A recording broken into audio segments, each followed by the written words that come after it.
आलूपुर गांव में एक चमनलाल नाम का एक व्यापारी रहता था। वो बहुत पहुंचा हुआ चतुर व्यापारी था।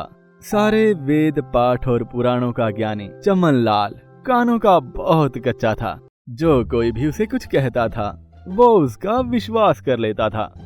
एक बार सेठ जी एक भेड़ का बच्चा खरीदने दूसरे गांव गए कि वहां से भेड़ का बच्चा खरीद कर बाजार में उसे अच्छे दामों पर बेचकर अच्छा लाभ कमाऊंगा।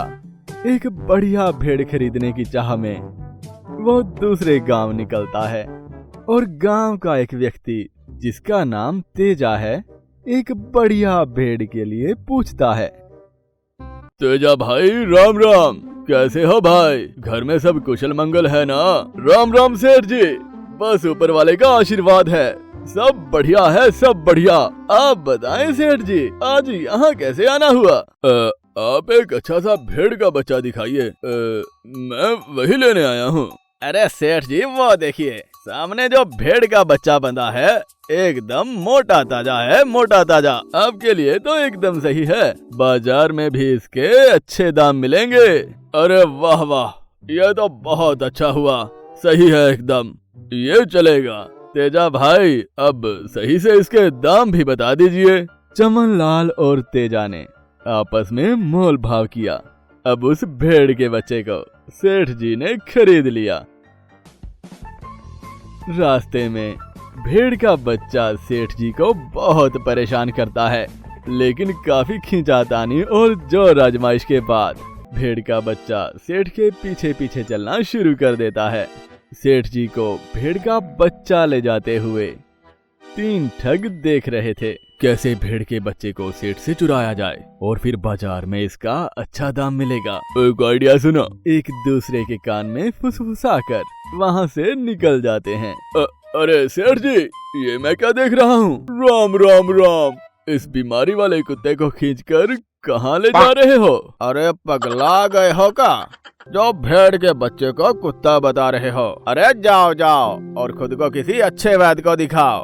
अरे नाराज क्यों होते हो सेठ जी, जैसी तुम्हारी मर्जी, कुत्ते को भेड़ समझकर ले जाओ, मुझे क्या करना है? हाँ? अरे मैंने सोचा आपको भी इससे कहीं बीमारी ना हो जाए। और सेठ जी गुस्से में वहाँ से निकल जाते हैं। थोड़ी दूर जाने पर उनके रास्ते में दूसरा ठग भी आ जाता है, जो कहता है, अरे सेठ जी राम राम, क्या हो गया इस कुत्ते को? इतना बीमार कैसे लग रहा है ये? अरे तुम सबका दिमाग खराब है क्या? अनाप शनाप कुछ भी बके जा रहे हो, हटो मेरे रास्ते से, जाने दो मुझे। सेठ जी वहाँ से भी गुस्से में तिल मिलाते हुए आगे बढ़ते हैं, लेकिन मन में सोचते हैं कि कहीं भेड़ के बच्चे में कोई छलावा तो नहीं, जो अलग अलग लोगों को ये अलग अलग नजर आ रहा है। मुझे तो कुछ गड़बड़ लग रही है। राम राम राम राम।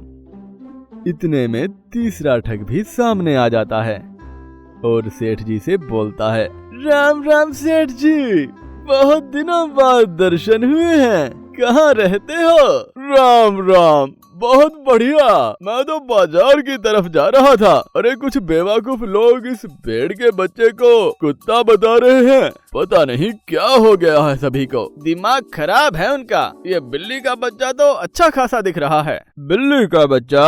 अरे भाई ये भेड़ का बच्चा है, भेड़ का। अरे सेठ जी कैसी बात कर रहे हो? हाँ, बिल्ली के बच्चे को बिल्ली का बच्चा ही बोलूंगा ना, मुझे भी एक बिल्ली का बच्चा चाहिए। अगर आप चाहो तो अच्छा दाम दे दूंगा इसका, 1000 रुपए दूंगा और मुझे बेच दो इसे अभी एकदम नगद। अरे इस छलावे का पता नहीं बाजार में क्या मोल मिले, यहाँ जो मिल रहा है बेच देता हूँ। हाँ ठीक है भाई, आप ले जाओ इसे, 1000 रुपए दीजिए। ठग चमनलाल को 1000 रुपए देता है। 1000 रुपए लेकर चमनलाल वहाँ से निकल जाता है और तीनों ठग इकट्ठे होकर बाजार की तरफ निकलते हैं। उधर सेठ चमनलाल को लग रहा था कि कोई ना कोई गड़बड़ तो जरूर है। वो इसका पता लगाने के लिए उनके पीछे बाजार में आता है। वहाँ देखकर वो हैरान हो जाता है कि वो तीनों आदमी साथ हैं और उन्होंने उस भेड़ के बच्चे को मोटे भाव में बाजार में बेचा। अब क्या था, चमनलाल का तो बेवकूफ बनाया जा चुका था। सेठ जी के दिमाग की घंटी बजी। और उन तीनों ठगों को सबक सिखाने के लिए एक उपाय सूझा। चमन लाल एक कपड़े की दुकान पर जाकर वहाँ के दुकानदार से कुछ बात करके और उसे कुछ पैसे देकर वो वहाँ से बाहर निकलता है। और उसके बाद वो एक ढाबे पर जाकर उस ढाबे के मालिक से कुछ बात करता है और उसे भी कुछ पैसे देकर वहाँ से बाहर निकलता है। अगले दिन उन तीन ठगों के सामने चमन लाल सेठ हाथ में एक लाठी लेकर जाते हुए इतने में तीसरा ठग सामने आ जाता है। अरे सेठ जी, आप कहाँ चल दिए? अरे भाई, कैसे हो आप लोग? एक जरूरी काम से जा रहा हूँ, बस ढाबे पर जाकर खाना खाऊंगा, उसके बाद निकलूंगा। बाजार जा रहा हूँ इस लाठी को बेचने। सेठ जी, इस लाठी का कौन खरीदेगा भला? ये कोई ऐसी वैसी लाठी नहीं है, ये हमारी पुश्तैनी जादुई लाठी है, जादुई लाठी। आओ, आज मैं तुम्हें इस जादुई लाठी के जादू का कमाल दिखाता हूँ, कमाल। तीनों ठग सेठ जी के साथ उनके पीछे ढाबे पर चले गए। सेठ जी ने वहाँ खुद भी खाना खाया और उन तीनों को भी खूब खिलाया।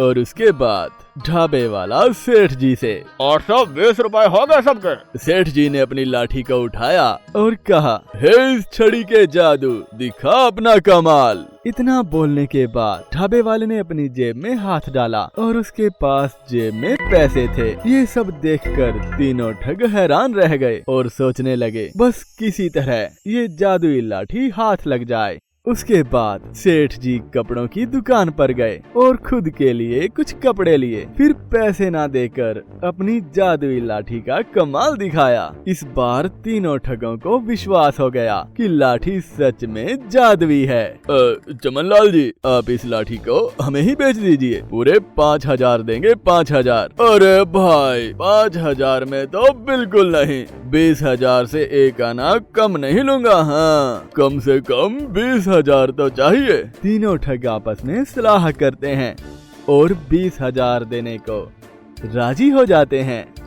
सेठ जी, ये लो 20,000, अब ये जादुई लाठी हमें दे दो। चमन लाल जी 20,000 लेते हैं और लाठी देकर वहाँ से चले जाते हैं। उधर तीनों ठग बहुत खुश होते हैं।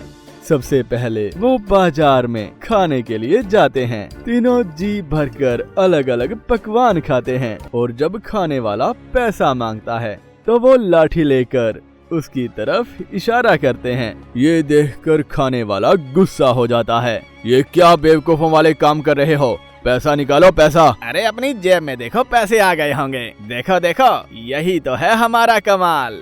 जब खाने वाले ने अपनी जेब देखी तो वो बिल्कुल खाली थी और फिर गुस्से में खाने वाले और उसके आसपास लोगों ने तीनों ठगों की खूब पिटाई की। बेचारे तीनों ठग इतनी सारी पिटाई खाने के बाद मुंह लटकाकर बस एक दूसरे की तरफ देखे जा रहे थे।